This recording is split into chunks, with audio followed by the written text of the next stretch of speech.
Good morning, everyone. Welcome to Saturdays with Spencer. Just give me a second while I go live on Instagram. All right, I think I'm live now on all the platforms. Hi, everyone. I hope that your families and your communities are safe right now. Fortunately, everyone here in the Doman family is fine. Everyone at Doman International is fine from what we hear from our parents all around the world.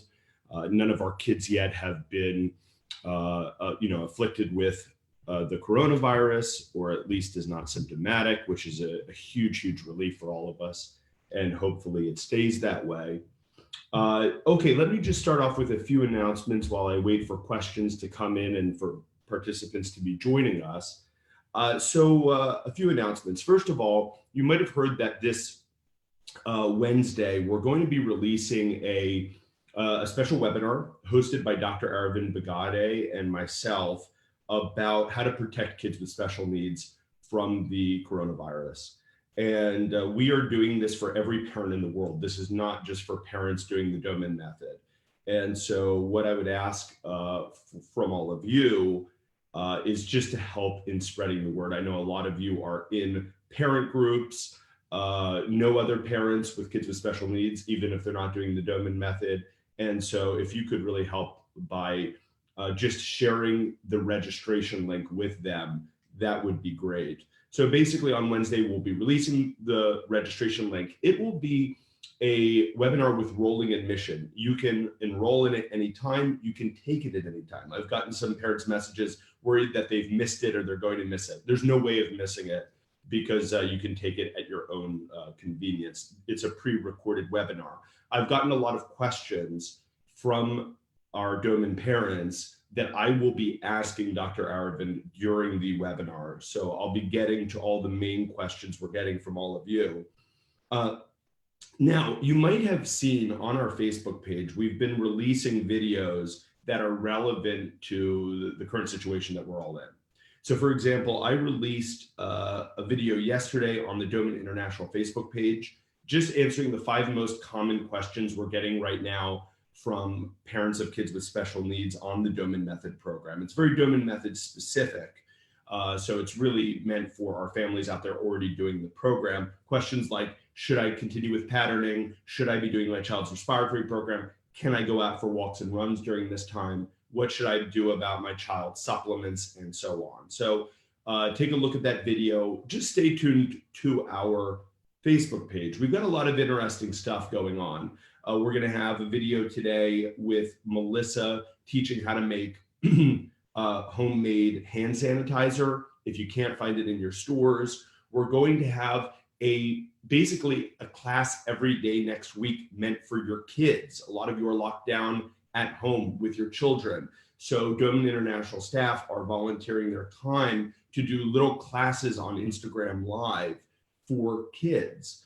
So we're going to have, a story time where we're reading to kids. I'm going to do a class, I think on Thursday, which is basically I'm going to be reading books about staying healthy, how we stay healthy, wash hands.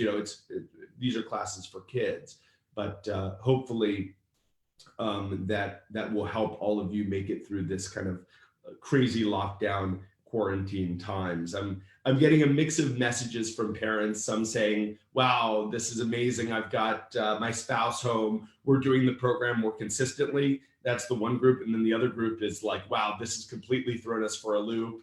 It's interrupting our schedule. And so obviously we're here for all of you, no matter what situation that you're going through. Remember that Doman International has, we have an online course now for new parents. We will be releasing our online lecture series in this next month. So all of you will be able to access our advanced courses online, which is, I just think, a fantastic, exciting thing. And also we provide remote coaching now. A lot of parents don't realize that. A lot of parents think that the only way that they can get help with the Doman Method and from Doman International is by coming to Doman International and our clinics. And we do provide remote consultations and coaching.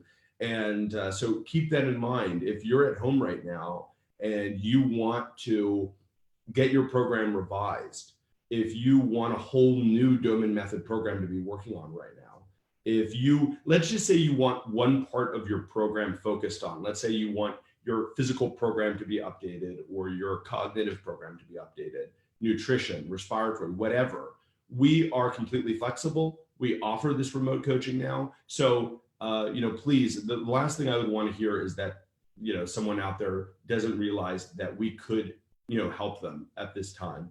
And this is a perfect time for us to be focusing on the development of our kids. If we're at home, stuck at home, it is the right time to be making sure that we're doing a consistent program. And anyway, those are my announcements for now. In May, just to let you know, well, actually, we have online courses in all of our languages coming up. We've got a Serbian online course coming up April 6th, an English online course coming up May 11th, a Spanish online Doman Method course coming on May 25th. And then we've just moved our Russian course online. That will be starting on April 25th. And so those are the announcements as of now. All right, everyone. I see people have started rolling in.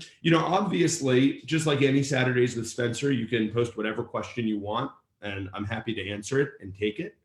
But especially if you have specific questions about dealing with, your program, your time with your kids during the lockdown, feel free to ask them now. The only question I might not really give a good answer to are questions about supplements. And that's because Dr. Aravind Bagade is going to address those questions in the Wednesday webinar that we're going to release, and he can answer those questions much, much better than I can. So it would just be irresponsible for me to give an answer now when on Wednesday you'll get all the answers that you could possibly get. All right, let's go to the questions now. Let's see.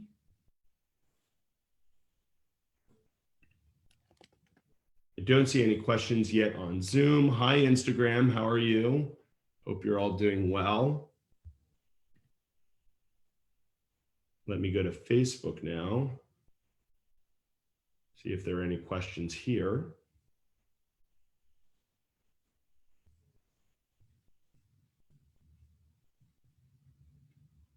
No questions as of yet on Facebook. All right. Yeah, I guess people don't have a lot of questions today. Okay, so well, I know that, while I'm waiting for people to start posting questions, let's talk a little bit about the lockdown that many of us are facing right now. And by the way, if you live in a part of the world where there isn't a lockdown going on, where you're not basically being told you need to stay at home, I think it's very likely that in your country, within the next couple of weeks, you'll be in this situation. Because basically, from what we know so far with the spread of coronavirus, is that, from the earliest reports from China, that for every one child who for every one person who contracted the coronavirus, they passed it on to an average of about 4 other people. And because of that, the coronavirus spreads in an exponential way, right? If I have the virus and I pass it on to 4 other people, and then they pass it on to 4 other people, and so on, the virus spreads very, very quickly. And we still don't actually really know how quickly coronavirus has spread because of the lack of testing in most parts of the world. In most parts of the world, it's hard to get tests. And for that reason, we don't know. And also, you can carry the virus and be asymptomatic. So some of us could be carrying the virus right now and not realize it.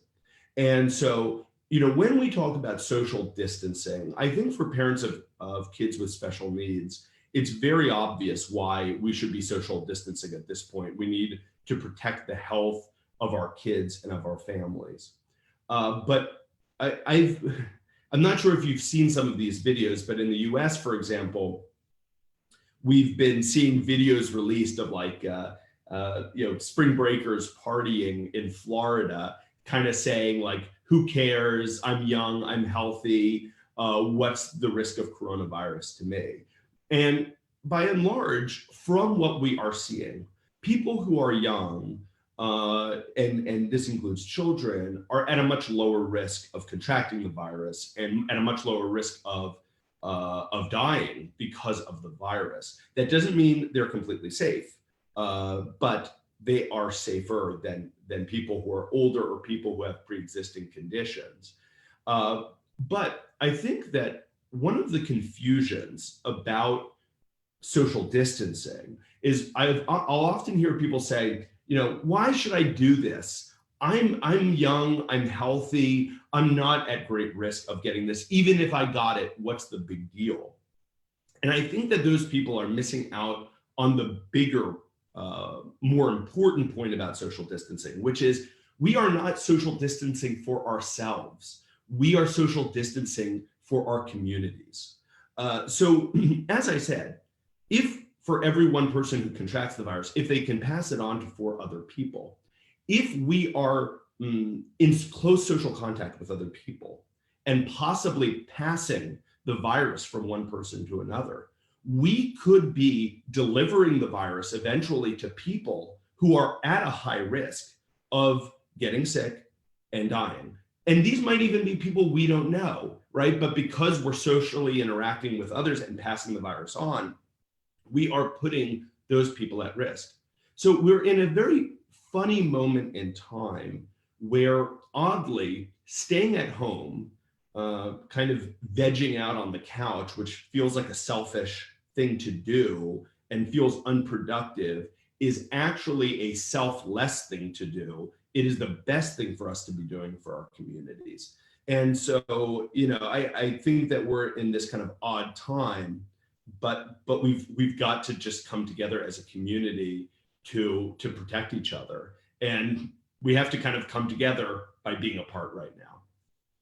What I have to say, we've got to keep counting our blessings and thank the good Lord that we have internet right now. Keep in mind, when we look at the history of pandemics, if you look at like the 1918 flu, right, called the Spanish flu, that killed 675,000 people in the United States alone. Think about having to live through that social distancing without having internet and being able to be connected with one another. So I'm kind of thanking the powers that be for allowing us to have internet, to be in touch with one another. It definitely makes the social distancing thing less painful. And that's why we can continue with things like Saturdays with Spencer. Okay, I have questions rolling in now. My first question is from Yasmina. And Yasmina says, hi, Spencer. I wanted to ask about the breathing enhancement program. Is it safe to do during this Corona time? Because if the breathing enhancement pack might be contaminated, or if the child carries the virus, is it dangerous to breathe air directly from it? Yasmina, good question. I'm not sure if you saw this, Yasmina. I posted a video yesterday on Doman International's page where I took the 5 most common questions from Doman parents right now, and this is one of the questions that I took. But Yasmina, essentially, if you are isolated at home and so if you are isolated at home and doing the breathing enhancement program, essentially, no, you are not increasing your child's risk of contracting the virus. The breathing enhancement program itself is very safe, obviously, if it's done with children who have been approved by a physician. But what we would recommend, Yasmina, don't bring the breathing enhancement packs outside of your home right now, because it is true, hypothetically, if you were to bring the respiratory program outside of your home, and you're coming into contact with other people, yes, something could land on one of the breathing enhancement packs, and hypothetically, and that might lead to an illness with your child. But if your child is at home with you and you are involved in social distancing, and so it's really just you and your child coming into contact with the respiratory program, no, your child is safe. Yeah, and that's really the most important thing. Your kids should really only be in close contact right now with the people living in your home. And then people from outside the home should be absolutely social distancing at this time to keep our kids safe. But Yasmina, my short answer to this is no, you should continue with the respiratory program, just making sure you're distancing other people from your child, from people from outside the home. Okay, my next question is from Giada. Hi, I have a 5.5 and a 2.5-year-old. What is the crawling and creeping daily distance schedule they have to do? Is it okay to do this on the carpet, or does it have to be done on a gymnastics mat? Because it is hard to cover the house carpet with mat. Okay, Giada. So Giada, I'm not sure if you've taken the online Doman Method course, because in the online course, we do discuss how to, what kind of distances to do with children of this age. I'm going to presume by your question, you probably haven't taken the online course yet. So in terms of crawling and creeping, and just to clarify, crawling is on your belly, creeping is on your hands and knees. Those are the terms that Doman International uses. Crawling on your belly is easier done on a hard, smooth surface, like hardwood floor, tile, something which is smooth and hard. Creeping on your hands and knees is easier on a surface that is a little softer, has a bit of padding. That could be like mats. It could be like those puzzle piece mats that you can get from IKEA. It could be carpeting. And that's because, while creeping on the hands and knees is easier for most kids than crawling, it's a little bit tougher on the joints because your knee is coming into contact with the floor. And so having that bit of padding and that carpet can be helpful. Now, Giada, you ask about crawling and creeping in the daily distance. The difficulty with answering this question is it completely depends on the child. It completely, not just on their age, but on their crawling and creeping ability. You mentioned that you have a 2.5-year-old. Getting a 2.5-year-old to crawl and creep if they walk already is very difficult. It's very difficult to motivate such a young child to do it. So I would recommend, Giada, you reach out to info@domaninternational.org, info@domaninternational.org. That's our email address, just to give us a bit more information about your kids, and maybe we can give you further help.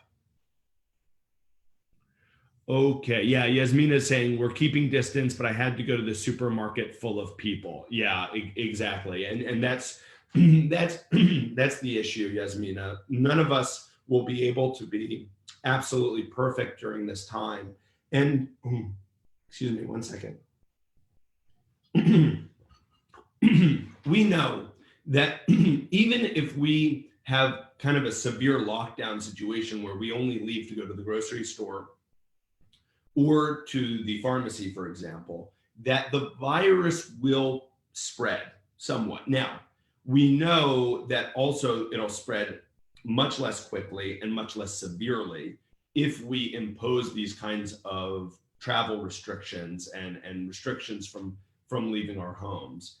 So that's the good news. But the virus will still spread nonetheless. So when we go out, we are to a certain degree exposing ourselves. But continue to wash your hands if you want to be absolutely safe. When you come back into the house, clean, put your clothes right into the washing machine, take a shower, just to make sure that you're not exposing the other people in the home. Best for just one person to leave the house at a time. All right, I have a question here from Talia.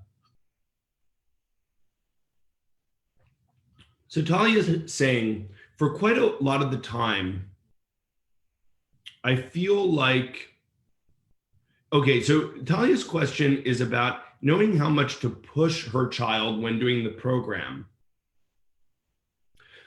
He's often screaming when she tries to do activities like patterning. When my timer goes off for the next mask, he gets upset. I just persist and insist he does all the activities. He doesn't enjoy it though. It is something he does because I make him do it and bribe him with rewards.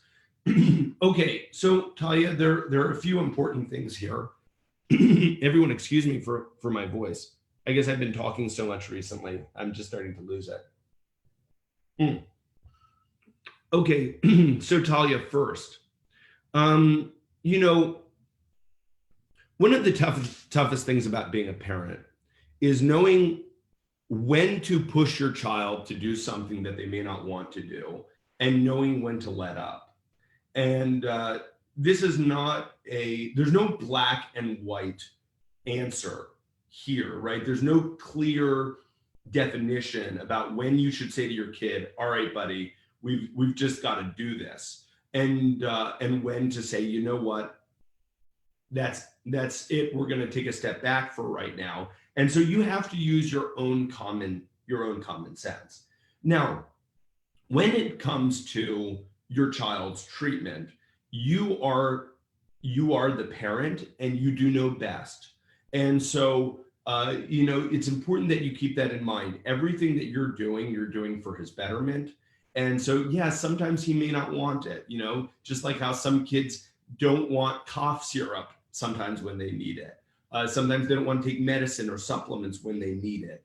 But it's your responsibility as the parent to make sure he's getting, you know, what he's getting. Now, I want to address one of the things in your question, which I think is really important. And for some people, they might think this is just a matter of semantics and wording. But for me, it's a big philosophical difference. You say in your question that you're bribing him with rewards. And so I think this is a good time for us to maybe differentiate what is a bribe and what's a reward, because we differentiate these two things greatly. The difference, in our opinion, between a bribe and a reward is who holds the power in the situation. A bribe is when a kid holds the power. So the kid is essentially saying, I'm not going to do that unless I get this, right? That's a bribe. That's someone soliciting a bribe. Give me this, and then I'll do that. A reward, on the other hand, is something which is clear and directed by the parent and clearly stipulates what needs to be done in order for something else to happen, right? So the parent is saying with the reward, when this is completed, this is the reward. And obviously, all of us in our lives work for rewards, right? Most of us go to work each day and earn money because we want the rewards from our work. It's clearly stipulated. We go into the office, we get this paycheck. That's very different from a bribe. A bribe is when the other party gets to dictate the terms. And when you have a bribing situation, the problem is the price often changes, right? So then you have the child from day to day saying, no, I'm not going to do 20 meters of creeping. I'm going to only do 10 to get what I want. Or I'm only going to do it if you deliver it in this way.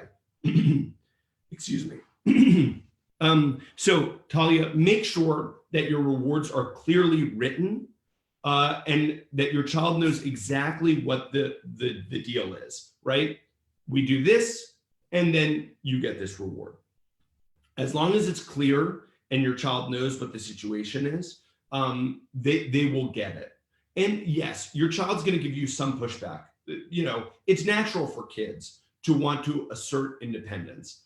So my other advice for you, Talia, would be to make sure to write up a daily schedule for your child where so he knows exactly what the daily routine is going to be. He knows what activities are going to be done in which order, because kids often feel a lot happier and safer when they're oriented.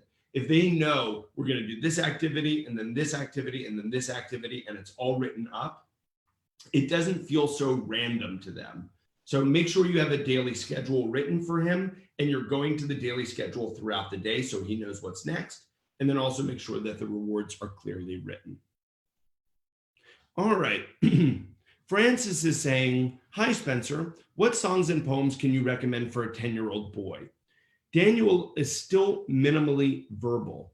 I am into poetry, so I'm not sure what poems would be appropriate for Daniel and what poems might interest him.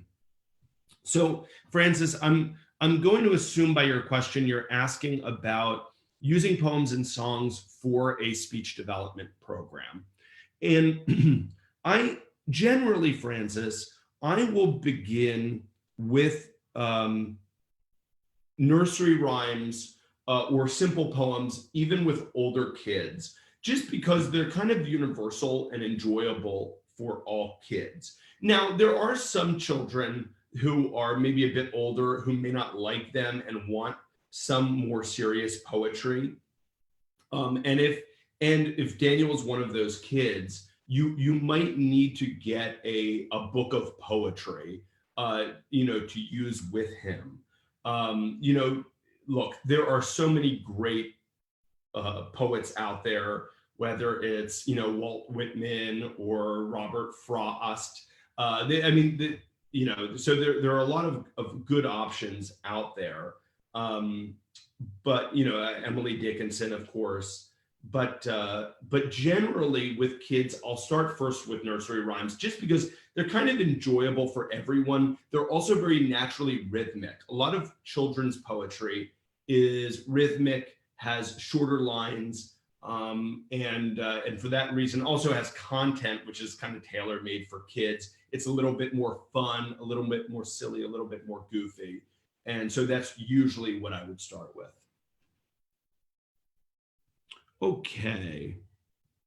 So Yasmina is asking, could I clean masks with alcohol? Maybe I'm cleaning it with vinegar and water right now. Yasmina, good question. I think you should continue cleaning it with vinegar and with water. And again, as long as you're the only one handling it, I feel that you're in pretty safe hands. And as long as you're leaving them in a clean location, that's absolutely fine. All right, Giada is asking, hi, Spencer, how should I teach my child to write? How many sentences should we ask him to write? All right, Giada. In terms of teaching a child to write, there are many steps. Usually when we teach a child to write first, we focus on spelling because, okay, let me take a step back here for a second, Giada, because I'm not sure how much of the Doman Method program you've done. And so I would say kind of like step 0 for getting a child to write is actually teaching them how to read. Because a child who's able to read will learn how to write much, much faster. Reading is the visual form, the input form of written language. Writing is the output form. And so it's much easier to do the output once you've had the input. So the first thing that I would do is do a Doman Method reading program. I'm not sure if you've done that with your kids.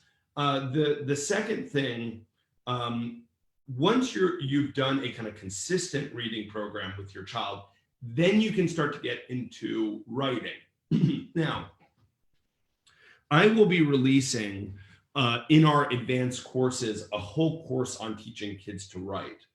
But just to kind of give you a sense of how I would start, generally, even before starting to learn how to type or write, we work on spelling activities first, where we show a child a word on a word card and we give them the letters on tiny cards. And the child learns how to spell the word by putting those letters in order. And if you do that repeatedly with your child, your kid will start to learn how to spell those words correctly. Once your kid is able to do that, for them to learn how to then write that word or type that word becomes much, much easier. And now you're asking Giada about how many sentences should you ask him to write. It's a very specific question. It's a good question, very relevant, but it's highly specific. And, it's hard for me to answer without knowing exactly how much the kid can already write. Generally, what we say for writing is that sessions should be very brief. So we try to keep sessions to about 2 minutes, and we try to do frequent sessions throughout the day, about 10 times in a day. Giada, you might want to consider doing remote consultations with Doman International. We have like cognitive development consultations where we could help you with writing. We have physical development consultations to help you with the crawling and creeping program. Just consider that, because these are really good questions, but really, really specific. And, it sounds like your kids need like a program outlined for them. All right, let me go to Instagram. Someone is saying, I have a question about math. Nora is asking a question about math. About subtraction duration. How long should we stay in subtraction equations, 2 or 3 weeks? Generally, Nora, I do 3 weeks. But if I start to see the child is getting bored, I'll reduce it to 2 weeks.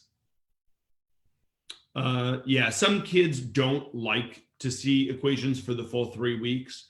And so they start to show parents they don't want to do it anymore. And if your kid is that kid, just shorten it to 2 weeks and move on.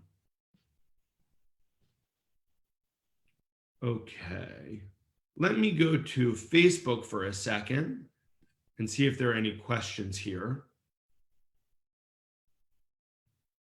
So I have a question here from Sarah. Sarah is saying, would you say that this program is something that complements the DIR floor time philosophy, or is it more behavioral based? Or does it not matter what methods, for lack of a better word, the family has adapted as a therapy lifestyle, still researching and learning about this method? So, Sarah, I have to admit, I don't know the floor time philosophy that you are mentioning. I'm not sure if it relates to the Doman Method floor program that we teach to families, because we're very passionate about kids being on the floor, and because it helps advance mobility. But what I would say, Sarah, the Doman Method is a complementary treatment, right? And the Doman Method itself is an integrative program, right? It incorporates a nutritional program, physical activities, cognitive activities. And so by its nature, it is integrative. And so certainly there are other, health, protocols, treatments that probably work in coordination with it. But I would have to know more about the specific program that you are discussing for me to give you a more in-depth answer. I don't want to just say, yes, it would work with the other philosophies that you're talking about. But by and large, yes, because this is a home-based program, because it's integrative, it definitely can work alongside other things. Okay. My next question here. Marzena is saying, hi, Spencer. Can we make a separate Saturdays with Spencer forum so we can interact with other parents asking questions? There are so many great parents here. Oh, all right. Thank you, Marzena. So Marzena, do you mean like doing some kind of like a Facebook group, something like that, just for Saturdays with Spencer? Is that what you're thinking? Let me know. I want to make sure I'm understanding your question correctly. All right. Yasmina is saying, I'm doing reading with my 8-year-old daughter for about 4 months, but I cannot make new words every day. So we haven't come to sentences yet. On the 3rd or 4th day, she starts to recognize the words. I ask her when the words are interesting for her, she memorized them very fast. But when I ask her a few weeks later, she often doesn't have a clue in most cases. Where's the problem? Okay, Yasmina. So a few things here. So first of all, you say that because you haven't been able to add words as quickly as you would like, you haven't been able to get to sentences yet. But actually, I would urge you to start sentences as soon as possible. One of the nice things about sentences is you can bring back the words that she's already seen as single words and show them again in sentences. So she will get a kind of natural repetition and review of the words she's already learned in the sentences. And so I think that's part of the concern that you're having. You're saying, look, she's not remembering all the words I'm teaching her. What's a good way to help improve her retention of reading? And so the sentences can help that. And so I'd urge you to actually move faster with the program. You're going to continue showing new single words, but you're going to begin sentences. Now, as you're saying, after 3 or 4 days, and by the way, I want everyone to keep in mind with this advice, I'm talking about an 8-year-old kid here who's demonstrating to her mom that she's reading. So what I would recommend, Yasmina, is to continue to play games with the words after you've retired them, because it seems like she's actively showing you she's reading the words. So if you play certain problem-solving games with her, where maybe you lay out the words of a category and you say, okay, let's find the word, apple, let's find the word banana, and she's quickly locating words. As long as she enjoys those kinds of games, it will make it fun. Or another game I might play with a child like yours, I'll take a category of words and I'll say, okay, here are the words of animals, that you love. Stop me when we get to the word rabbit. And I would flash the words quickly and the child says, stop when you get to the word rabbit, that kind of thing. So I think that the more games you can be playing with her right now, so she actively is using her reading ability to answer questions, that would be really, really good. All right. Yeah, Marzena is saying she wants a Facebook group for Saturdays with Spencer. What does everyone else think? Do you think that's a good idea? I'm always reluctant to make more Facebook groups because I always think that there are so many groups that exist that people are like tired of more groups. But I'm open to the recommendation. Next question: what supplements would you advise us for a well child? Things like omega-3s, for example. Well, Giada, generally, omega-3s are very healthy for brain health. Certainly, vitamin C is very good for immune support, a buffered vitamin C especially. A probiotic is very good. And then there are other, kind of natural things that you can use, like grapefruit seed extract or oregano oil, which can help prevent illness or help shorten illness. My personal favorite is grapefruit seed extract.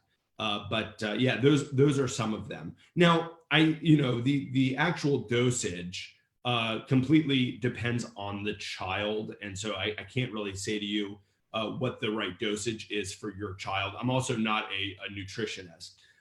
So Giada, you might want to join for the webinar on Wednesday with Dr. Aravind Bagade, where he's going to talk about, how to protect kids specifically from the coronavirus. And he will talk about supplementation during that webinar.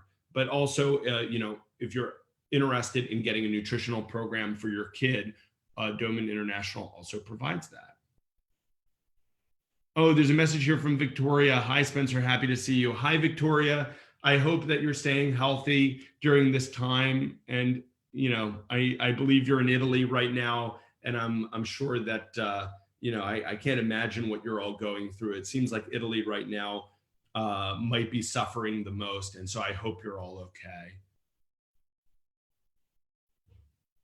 Okay, Victoria is asking, Spencer, could you help us if we stopped our reading program for a period? How should we restart it again? So I get this question a lot, Victoria. Generally, when you restart the reading program, and this is really for any cognitive program from the Doman Method, you're going to restart it just where you left off. a lot of parents think that they have to kind of go all the way back to the beginning again and review things again. You shouldn't do that. A lot of kids find that absolutely boring. And they're like, oh, I saw these materials already. And now, we haven't been doing reading and now you're bringing it back, but we have to do all the old stuff. So yeah, just start off where you left off. So let's say before you were doing single words in homemade books, just kind of pick up again where you started, where you were before. Now, Victoria, I'm sure you probably have more specific questions about the reading program. If you want to try to address those more specific questions, I'm happy to try to address them. Victoria is saying we're all fine. Very good. Everyone, please stay safe. By the way, everyone, if you see me looking at different cameras, it's just because I've got like my phone here for Instagram and I've got this camera here for Facebook. So just in case you see me looking at different places.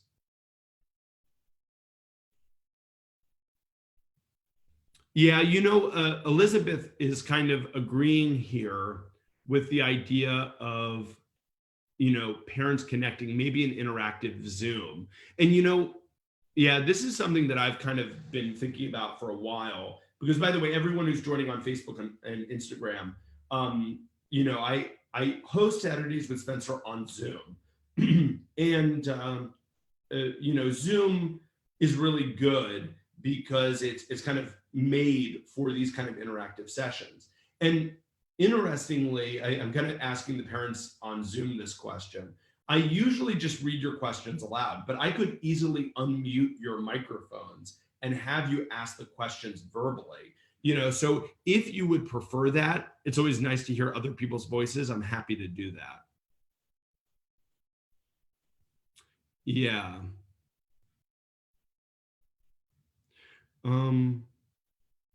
So Elizabeth, you're saying, I'm wondering if your tools are available for families during the Corona time only on those platforms. Is there another way to access?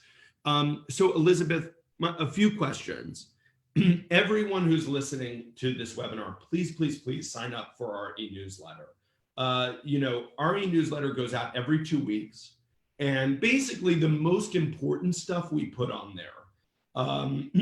So if you're not getting our e-newsletter every 2 weeks, please sign up for it. Go to domaninternational.org, just search e-newsletter and you'll find the sign up form there. That's the best way. Now, Elizabeth, I do have to say, I know that there are some people who are really holdouts. They hate social media. They want to avoid it. I get it. But, it is possible to use a pseudonym, a different name in social media. You may want to consider doing that just to follow the Doman International stuff. I think it's worth doing just to get the kind of regular updates that we're putting out there. So think about that. My wonderful wife is delivering me water because she can hear that my voice is starting to go. Thank you, Melissa. Okay. Always looking out for me. All right. So Christine is asking, is it okay to mix written words and printed words? I'm about to teach my 1-year-old son to read, but I'm not sure if I can make the new words fast. So I'm thinking about getting your reading program. So Christine's asking here about the Doman Learning reading subscription, which is a 6-month subscription. You can learn more about it at domanlearning.com if you want to. By the way, if you're going to buy the reading subscription, people, use the promo code, all uppercase, all capital letters, Saturdays with Spencer. It'll get you 20% off. Okay. So Christine, look, by and large, yes, it's fine to mix written words with printed words. A lot of parents are worried about those kind of like fine details about their reading program. I've even had parents ask me, how should I write the letter A on my word cards? Should I write it like this or like this? Because depending on font, there are different ways. And the truth is that kids will figure out how to read regardless. Of course, consistency is always a positive thing. It's always a good thing. But absolutely, you can learn how to read both with written words and with printed words. So I don't want you to be so concerned about those kinds of small things. I always say to parents, and I think that this is often a surprise to our parents, is that when it comes to the Doman Method cognitive programs, whether it's our reading program, our math program, our Doman cards, I'll often say that being a perfectionist is not a good thing. Because what I find with perfectionists is that they try to make everything perfect, but in the process of doing everything perfectly, it takes them 5 times longer. And so they produce less materials, they fall behind schedule, and the child starts to get bored. And so oddly, the perfectionism actually works against the progress of the program. So don't be a perfectionist. Focus on getting your materials created as quickly as possible. Your kid will be fine either way.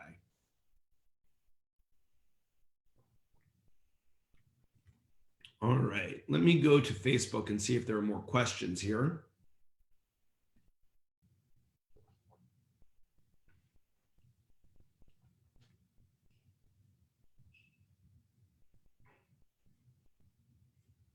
All right, no more questions on Facebook. Not a lot of questions today on Facebook. That's surprising.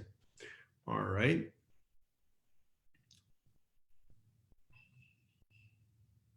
All right, so let me go to Talia's questions here. So Talia says, thank you, your answer was very helpful. It was good to know that it's normal to get some pushback from kids. Absolutely. I keep imagining all these parents and these kids having a lovely time during the day doing the program, and we were the only ones having these frustrating days. Absolutely not, Talia. And, I was actually speaking to a mom yesterday about this. I was talking to a mom and she was describing the amazing program she was doing at home. And then she proceeded to tell me how guilty she felt about all the things she wasn't doing or accomplishing. And I said to her, you're doing an amazing job. And so it's kind of a natural part of being a parent to feel guilty that you're not providing your child with enough, right? Or to say, you know what, why is it so easy for the other parents and it's not easy for us? It's not that easy for the other parents, and so it's not like you're like a strange case. You're perfectly normal, and yes, of course, kids are always trying to assert their independence. Okay. By the way, everyone, I have to do a strict cutoff time in 8 minutes. Because there's an Italian webinar coming up after me on our Zoom platform, and I just have to sign off for it. So Svetlana is saying, hi, good morning, Spencer. Our son is 2.5. His vision has dropped in the last 6 months. The doctor prescribed glasses. We don't wear them when we do the creeping program. When should we wear them? So, okay. So first of all, Svetlana, I'm a little concerned about what you're saying about his vision having gotten worse in the last 6 months. And I think, honestly, I'd like to get a little bit more in depth into this subject with you rather than just kind of answering it so quickly. So, reach out to me privately and we can discuss this a bit more. But essentially, yeah, you're doing the right thing. During the physical program, we don't recommend wearing glasses because the physical program itself, as the child is moving through space, helps develop vision. And generally, we won't put on glasses during the reading program as long as the child is happy during the reading program and interested in the materials. Of course, if the child is not interested without the glasses, or if the child prefers the glasses for reading, then we would put them on. But one of the good things about the Doman Method reading program, because the print size is enlarged, for the vast majority of kids, even without glasses, they're fine. But I think what we have to be looking at, Svetlana, for your child specifically, is should we be doing other visual integration activities to help support visual development? Because especially when you tell me that vision seems to have gotten worse recently, I want to say, okay, what can we do to reverse that trend and get the vision better? So we might have to do some kind of basic visual integration parts of the Doman Method program to help support his vision. So I would recommend you reach out to me personally, and maybe we just have to do some kind of consultation about it, because that's he might just need a program designed for him. Okay. Talia is supporting this idea of having a way of chatting with other parents that are on Saturdays with Spencer. Okay, very good. Yasmina is asking, are you postponing Doman International's planned visits? So Yasmina, we have postponed, or actually we have canceled our upcoming trips to India and to Russia. And those were scheduled in April. We have not made a decision for our visits in the summer. So as of right now, we are still scheduled to go to Italy in July and Serbia at the end of July. We are awaiting and seeing. There's no reason for us to make a decision about that right now. It's best for us to wait and see. Obviously, we're all hoping for the best, that this situation corrects itself and the rates of the virus start to drop. But we'll have to make that call in the near future, most likely in May, 2 months before those trips. We'll have to make a decision. And by the way, Yasmina, for all of our European families, we will be in contact with you. With all of our Indian families and all of our Russian families, we've been in contact with them. We've given them a battle plan. We're giving them remote help during this time. So even if our visits are canceled or postponed, we always give a battle plan to our families. All right. Giada is saying, my 2.5-year-old does not cooperate with brachiation. What can I do? Well, Giada, have you read the book Fit Baby, Smart Baby, Your Baby? I'm not sure. Because one of the most important things is to first make sure that a child can hang before they brachiate. So one of the things that we will do, we'll often do something like 10 sessions a day of hanging from a dowel, in order to build up the strength and ability in the child's hands and arms to sustain their weight before moving on to doing brachiation. So make sure that your child first is really good at hanging before brachiation. Make sure that also you're putting at least 5 minutes break between your different sessions, Giada. That's very important as well. Giada, just my advice for you is to email, as I said, info@domaninternational.org, because you've got a lot of good relevant questions, but I don't recognize your name. And so I want to, we can help you further. Okay. All right, Elizabeth, you have to sign off. Bye-bye. Stay healthy. Hope your family is well. All right. Let's see. Zoom, any more questions? Let me go to Instagram here. Oh, I see a comment here in Russian. Unfortunately, I do not understand that question, so I can't help with it. I'm sorry. Okay, my next question is from Chiku, who says, hi, my special needs child doesn't show any interest or is giving very little attention time when I try to teach him flashcards. He hardly looks at it. Can you please suggest any help?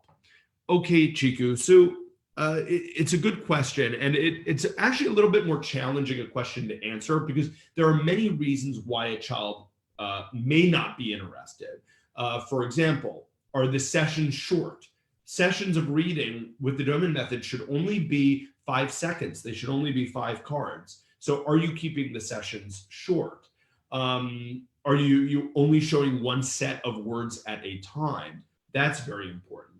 The next thing I always ask parents is, did your child enjoy the reading program at the beginning, but not anymore? Because very often what I find from certain parents is they'll say, my child loved the reading program in the beginning, but now they're bored. And it's often because the parents were not adding new materials fast enough. So the parents were, having the child look at words for 10 days, 15 days over and over again, and the child gets bored. And then the parent's like, why is my kid not looking? Well, it's because the kid didn't want to look more than a certain number of days. So make sure, Chiku, that you're adding your new materials fast, quickly. Remember, a child should only be seeing materials 3 times a day for a maximum of 5 days. Chiku, if you want additional help, please, go to domanlearning.com, look at our reading subscription there. We also have consultations there. So if you want to sign up for a consultation for added help, Doman Learning can provide that. Chiku, that would be domanlearning.com. All right, Zoom, I have to sign off now. I will continue on Instagram for a few more minutes because there are some questions I have to get to, but unfortunately I have to sign off on Zoom because one of my colleagues is doing an Italian webinar.